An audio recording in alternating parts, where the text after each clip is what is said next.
నవరత్నాలు పథకాల్లో 90% మహిళల కోసం ఇస్తే ఆ సంక్షేమం వల్ల ప్రతి ఇంట్లోనూ మహిళలకి ఎంత గౌరవం పెరిగింది, ఎంత విలువ పెరిగింది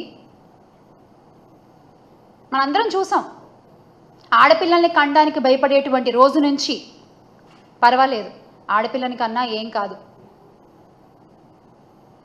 ఆసరాతో 5,000 దగ్గర నుంచి మొదలు పెడితే, స్కూల్కి పంపిస్తే అమ్మఒడి పేరుతో డబ్బులు వస్తాయి ఆ తల్లి అకౌంట్లోకి, ఆడపిల్లని చదివించవచ్చు.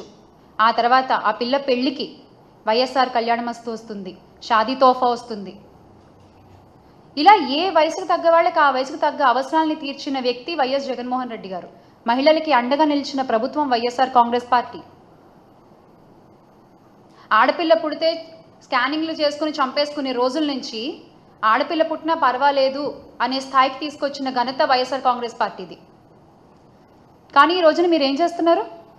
అబద్ధపు హామీలు చెప్తున్నారు. ఎంతమందినో మోసం చేస్తున్నారు మీరు. చివరికి మహిళల్ని, చిన్నపిల్లల్ని కూడా మోసం చేయడమేనా? ఏంటిది చంద్రబాబు నాయుడు గారు? ఈ రోజున మీరు 33% రిజర్వేషన్ అని మాట్లాడుతున్నారు కదా, కానీ ఎలాంటి ధర్నాలు జరగకుండా, ఎలాంటి పోరాటాలు చేయకుండా, ఎవరు నోరు తెరిచి ఇది అడగకుండానే మా జగన్మోహన్ రెడ్డి గారు మహిళల కోసం 50% రిజర్వేషన్ అనేటువంటిది ఆయన చేసి చూపించారు. ఎవరు అడగలేదు ఆయన్ని, ఎవరు దానికోసం పోరాటాలు చేయలేదు. కానీ ఆయనకి తెలుసు ఒక మహిళ కోసం నించోవాలి అని ఆయనకు తెలుసు. అందుకనే ఆయన చేసి చూపించారు. అందరికంటే ముందుగానే ఆయన మద్దతుగా నిలిచారు. వైఎస్ జగన్మోహన్ రెడ్డి గారి దార్శనికతతో వేసిన అడుగులు ప్రతి ఒక్క మహిళలో ఎంత ధైర్యాన్ని పెంచాయో గత 5 ఏళ్లలో మనం చూసాం.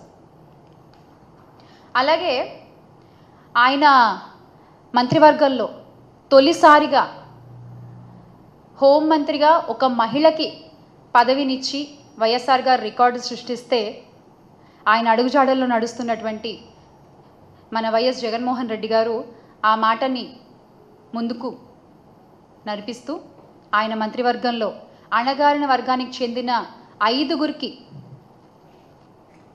మహిళలకి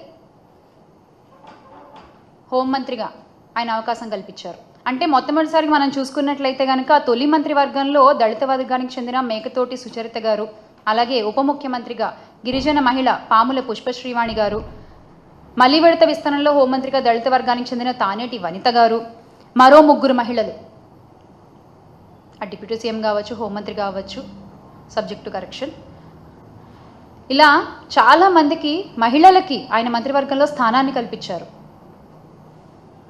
ఆర్థిక, సామాజిక, రాజకీయ వర్గాల్లో మహిళలు ముందుండగలరు, ముందుండాలి అన్నటువంటి సదుద్దేశం జగన్మోహన్ రెడ్డి గారిది.